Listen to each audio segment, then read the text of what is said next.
Hello, and welcome to another Spark Hub podcast episode. In this episode, I speak with Syreeta Clark, who is a mother of two, and specifically about her daughter Ayana, who is 10 and currently performing in Disney's The Lion King production as young Nala. How Ayana got to that opportunity at Disney is quite a compelling story and the subject of this interview. So I spoke to Syreeta about the things that sparked her, the things that led her on that journey, and the opportunities that opened up. So without further ado, here is the interview about how Ayana became young Nala. And I think I'll start with Syreeta. Do you want to tell me the quote that you liked that made you think of this? Yes, well, I saw this African proverb that basically goes like this: a child that is not embraced by the village will burn it down to feel its warmth. And it's a proverb that I read, and it immediately struck a chord with me because it made me think of Ayana, my 10-year-old daughter, and the journey that we'd been on in the last 18 months with her. And it really hit home because it made me remember the various milestones that we've been on. I mean, Ayana is she has recently been diagnosed with high functioning autism, which is you know what autism is. It's a kind of neurological condition that affects the way that she interprets the world. Asperger's is what it used to be called, but really it's I think they've sort of outdated that term now, and they just class it all as autism. So but how does that manifest, like in a family situation? How does that manifest in a household? What did you notice that was a bit off, or that you suddenly went, what? As a mother, how do you deal with that? Yeah, well, I suppose, I mean, she was at the time, Ayana was at a all-girls independent school. Right. It's a school that is a high-achieving academic school where they focus very, very squarely on achievement, traditional achievement. And that's academic measurement, academic testing, grades, right. Achievement, attainment of certain standards. And so as context, this was her school environment. Yeah, this was her school environment. So, we sent her to that school because we thought it's the best school that we can afford, the best school in the area. And so therefore, you want to do the best that you possibly can for the child. And what we noticed was that Ayana really wasn't particularly comfortable in that environment, and the way that manifested itself was really that she just appeared to be very unhappy, generally unhappy. She would and really we noticed it more in the way she interacted with her friendship groups and her peers at school than anything else. So we thought. So you could sense this, like you could just see mother's intuition. Absolutely, I could sense that she was not connecting in the way that I would expect her to connect with her peers, which other children in her class, in a kind of play sense.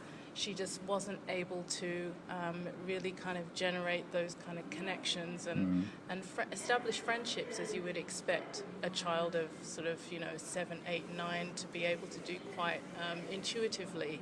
And those processes weren't natural for her. Yeah. And I suppose it extended beyond the school environment into park life as well, into kind of, we would go to playgrounds and things like that. And she is a very social child. She loves to hang out with other children. She loves to play, she loves to laugh, jump, shout, all of the things that children love to do. She loves to be involved, but she was missing the mark when it comes to actually making real connections in that environment. So she was making noise, and she was making inroads to try and establish connections, but it just wasn't working. She was being rebuffed. And being, I guess, frustrated more than anything. It sounded like she had a lot inside going on that may not have manifested in a way that she meant. Yeah. And that sounds like it sort of leads to you were going to make some changes, or you were going to try something different. Absolutely. Well, we to get her out of her shell, I guess, was the... Exactly. Yeah. Well, we looked at different things, because I think, it was she'd been at the same school for a number of years, and it was really becoming apparent that the environment really wasn't working for her. So we thought, okay, do we look at the school environment or do we look at the child? And what we noticed was there were things that were going on for her clearly behind the scenes that we weren't understanding of. So we had one teacher who sort of said to us, look, you may want to look into having her assessed, because there are some things that are going on for her that seem to be interrupting her learning journey. And I don't think that this is willfulness. I think that this is something that is deeper than that. So I think, that teacher she hit on something that I had already thought myself, but had pushed it to the back of my mind, because she was achieving academically, and that had always been one of the key markers for myself in terms of, is the child successful, in inverted commas, in the particular on paper. Yeah, on paper, because she was hitting the milestones. I thought the other things were a phase. She would get through it. Yeah. She would overcome it. She would finally figure out who her friendship group was and how to actually make friends, how to establish friendships, and come out the other side of it. But this wasn't happening. And she was getting more and more upset after school. We were having meltdowns happen. So we had her assessed. She went through a period of sort of psychological assessments, cognitive testing, etc. And in the end, she was diagnosed with high-functioning autism, or Asperger's syndrome. And with that diagnosis came a whole lot of kind of light bulb moments, really. We finally began to understand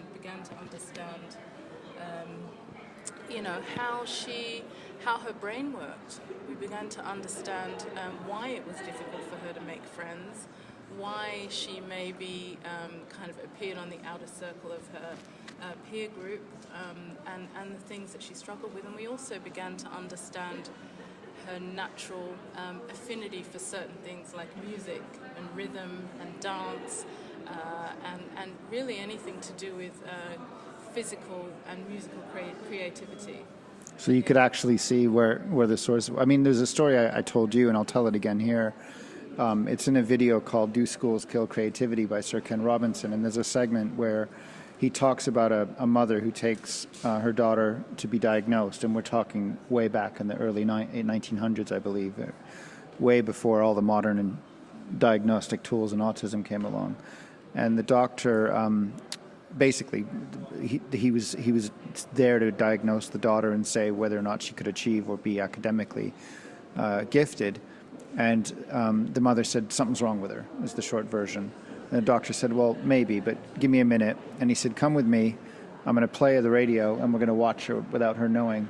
And while the music was on, he could observe her dancing and moving in time. And he said, there's nothing wrong with her. Just take her to dance school. And of course, it could have gone a sliding doors way. They didn't, I don't think they had Ritalin back then or any of the ADD or ADHD drugs, but it could have gone to that diagnosis very quickly, and then she would have been probably, in those days, hit.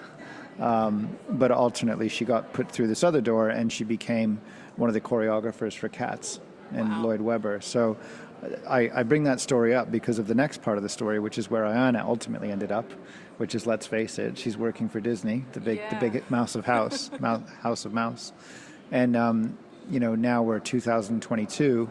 But if you think about the story I just told, back in those days, it wasn't as clear. And had it not been for that radio and not been for that doctor thinking outside the box and having another way to diagnose things, we might have been, deprived of all the good work that came out of that person. And I'm sorry, her name escapes me, but it was a story that I remember.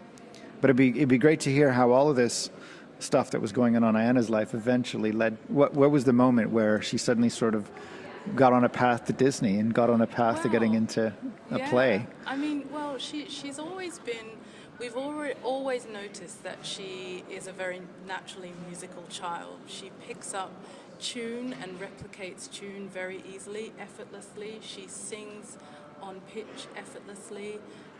She mimics and mirrors dance moves. She's very physically able, and she has always communicated very well with her body in a dance sense, and very effortlessly. So, I mean, she won a music scholarship at her school, which was kind of the building blocks to all of this. It was kind of one of the first steps on the ladder.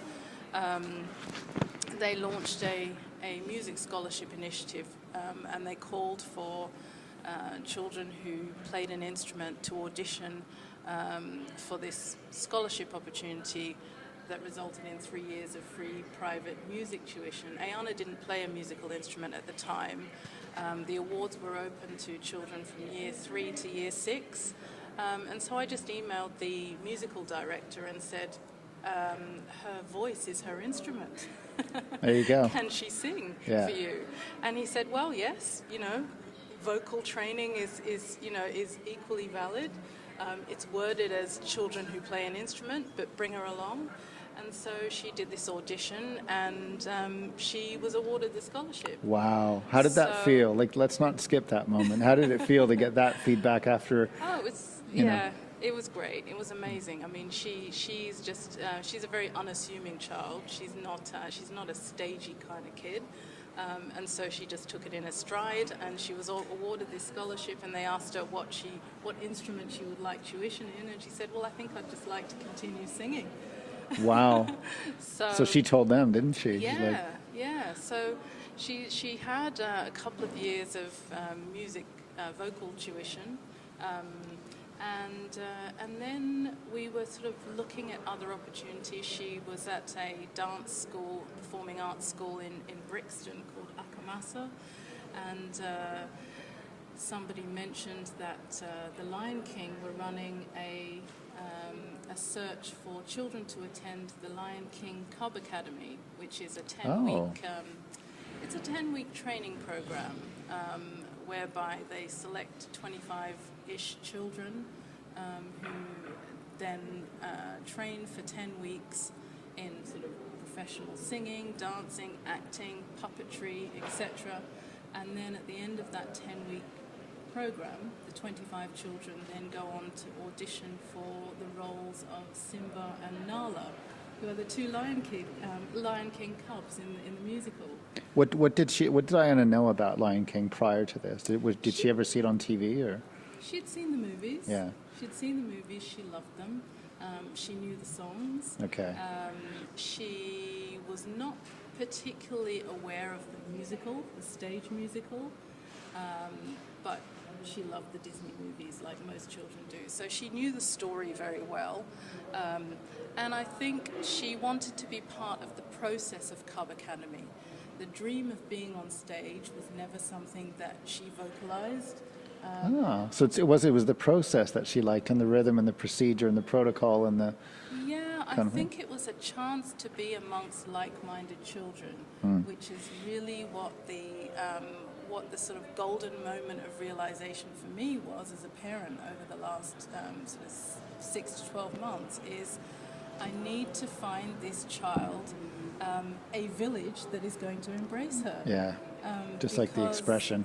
Yeah, just like the expression, the African proverb, because I think so often in life we will our children to be embraced by everybody in all walks of life, particularly where they're going to spend the most time, which is typically in the school environment. We want them to be well-liked within the school environment. The chances are that they're going to be happy and well-adjusted and feel good about where they are. And I think that often isn't sometimes that's a luxury that isn't readily affordable to all children. Particularly if they have, certain social challenges, and they find it a little bit more difficult to connect on a peer-to-peer level. And we all know that children do best academically, their brain is more receptive to the learning process if they're happy overall. And a lot of children's happiness is hugely dependent on acceptance by their peers. Yeah. So I think what the Lion King journey has given Ayana is it's given her that village that she is naturally embraced by, because they have a common interest. She is, in the Cub Academy process, she was surrounded by other children who loved doing what she's doing. And so because they all love singing, dancing, acting, puppetry, they're all children who are comfortable using their outdoor voice indoors. She's comfortable, and it leveled the spiky points of her interactions with other children, which are those moments where, because of her autism, she can miss the mark when it comes to forging those connections with peers. But because she was in an environment that was incredibly theatrical, that layer placed a film over the spiky bits for her, and so she was automatically a lot more comfortable in that environment. She'd found the village that embraced her. Yeah. And prior to that, I mean, it's interesting, the indoor-outdoor voice thing. Where did that come from? Because it strikes me that was the former life and the former school. There was an indoor-outdoor conundrum, and then it sounds like wherever she is now is the opposite. And so I'd love you to dive in on that a bit. Like, what's the indoor-outdoor voice thing that came up? Absolutely. Well, I suppose that's something that came from her old school, from the academic. The academic all girls independent school that she was previously at. She would be reprimanded for using her outdoor voice inside, and that may be something as basic as singing in the corridors. Oh, wow. Or queuing up for lunch in the cafeteria and playing out an acting scene from a movie, or something like that. So I suppose it was an environment that, although it was nurturing in some ways academically, for Ayana it was really like pushing a square peg into a round hole. Yeah, it sounds like it. Yeah, it can be a bruising experience for a child and for a family. I'm sorry, I'm stuck on this point where it occurs to me, it almost seems, maybe that violence the wrong word, but heavy-handed is certainly the right word, to use even terms like indoor-outdoor voice. I never distinguished them. Yeah. I've never had that point in my life where I go, oh, there's an indoor and an outdoor voice. I appreciate it. You could be shouting in an outdoor space and whispering, but it never occurred to me you could label them as indoor and outdoor voices. So it must have been hard for someone like Ayana, who maybe is a bit more protocol-driven, to differentiate, because to her, I guess she had made no distinction. So in her new school, she can sing in the hallway. Is that right? And it's exactly. In fact, well, I think the indoor-outdoor voice scenario is very emblematic of sometimes children on the autistic spectrum have trouble sort of distinguishing appropriate behavior from inappropriate behavior, and I'm talking about kind of just sort of low-level kind of expectations in a certain cues space. And stuff, I imagine, and things like that. Yeah, absolutely. Cues and expectations of behavioral expectations in a certain space. So, some schools and environments are going to be a lot more rigid and protocol driven on that kind of thing, and less relaxed than others. And going back to your point, she's now in an environment where she is at a mixed state school. So hold on, she's gone from an academically high-achieving paid environment. Yes. And she's now in a state-funded school, but she's blossoming way more than she was in the... Absolutely. It's sort of counterintuitive. You think money can buy education, but it strikes me that maybe that's not the case, that the state school is a better environment for her, and she can use her outdoor voice there. Absolutely. She can use her outdoor voice whenever she likes at the school that she's at now. So it's a regular state-funded mixed school, and being a mixed school, state-funded, they draw from the surrounding area. So there's a lot more diversity and variety. And absolutely. there's a lot more diversity in every sense of the word. Cultural diversity, diversity of thought, diversity of styles of learning, and it is a mixed environment. So she's with boys and girls. So Oh, she was all girls before. That's right. she was all Okay. girls before. Yeah. Wow. So it's an environment where she feels less spotlighted for perhaps the wrong reasons, in inverted commas. Her outdoor voice. Exactly. The loud one in the quiet library. I can just imagine it. So, all right, jump me forward now. So this has all been a wonderful journey. It's taken about a year, 18 months, you said, to get here, and now she's performing as Nala in Lion King, and she's on tour, and she's one of I guess, a troupe of children. And so, just walk me through the past few weeks of what's that like now that she's graduated. What does life look like for her and you, and your younger daughter who has to obviously tag along to all these things? That's a big change in 18 months. It is a big change. It's a big change. It's a positive change, and it is a wild ride. She's young Nala in The Lion King. She is a stage kid. She has a performance license. She attends school part-time. And she travels up and down the country on and off and is on stage one week and at school the following week, then on stage the next week. Oh, wow.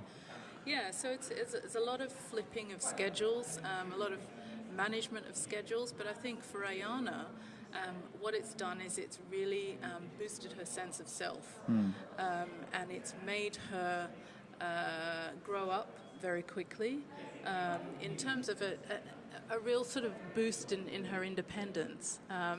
She travels without her parents. Well, and she's 10. She's 10. She travels Wow. with a chaperone, and she stays in a hotel on her own with a roommate because the children share the role of Nala. So she's Of always course. with another Nala. But it's also really kind of guided her to be able to advocate for herself in the absence of adults who know her. And that is a huge step, particularly for any 10-year-old, but particularly for one who is on the autistic spectrum, because she needs to be able to communicate what she wants and needs at any given time. And she's taken great leaps in that area over the last 3 months since she's been given this role. Wow. But it's all been done against the backdrop of being amongst people who love what she loves. Yeah. And it's been the greatest leveler in terms of her challenges, because everything that she does, her rehearsing, her performance, her training, and the experience is kind of filtered through the village of people that she's now with. She's with professionals in the musical theatre community, and that is the number one thread that joins her to her village of people in The Lion King, and it's been a wonderful experience for her from that perspective. And so going back to your proverb, would it be conceivable that had all this not happened, that had she not found the village, to your point, it could have burnt down, or it could have gone the other way, it could have been negative, or she could have gone dark, or had darker thoughts? It strikes me that's the point of the proverb, and it sounds like thankfully she found a light path and an exhilarating path, but it could equally have been frustrating. Had she stayed in the indoor environment, the indoor voice environment, it probably would have got worse, I would have thought, but it sounds like thankfully you averted all that. Yeah, I think definitely it could have gotten worse, and I think it's a matter of looking at the situation through the child's eyes and figuring out the puzzle of support pieces that need to be put in place around that child according to how they really are, not how what signals they're them to sending be. you. Yeah. Exactly. Yeah. That's exactly it. What signals are they're sending you. And I think it's about being completely open to how those signals are going to land. You have to be completely open to them and it's a place of vulnerability, because as a parent you want your child to be as as accepted as possible. And I think going back to the proverb is about a child not being embraced by the village and therefore wanting to burn it down to feel its warmth. I think it's also about finding a village that will embrace your child. It's not necessarily about making the village embrace your child, because that's right. No group of people owes your child anything. But I think it's being confident and comfortable enough to walk away from the village on the hill that looks really nice and glossy and an appealing place to be, and listening to the child who is essentially going to be telling you in their own way, who their village is. Yeah, you can't ignore it. I think I've always said as a parent, when I meet people who don't have children, I say it's like going to the casino. You don't know what dice you're gonna, how children come out, their personalities, and I have two, as you do, and they're completely different. And you, as you say, you have to listen more than you speak. But it's amazing that you change the environment, and I think it's true. It takes a village to raise a child is the other proverb, but this one sounds better because if you do need to change things, and I think ultimately trust your gut. Yeah. And sometimes your head and heart are going to be in constant debate, but you have an instinct for a reason. Yeah, Absolutely. I mean, I think the only other thing I will add is that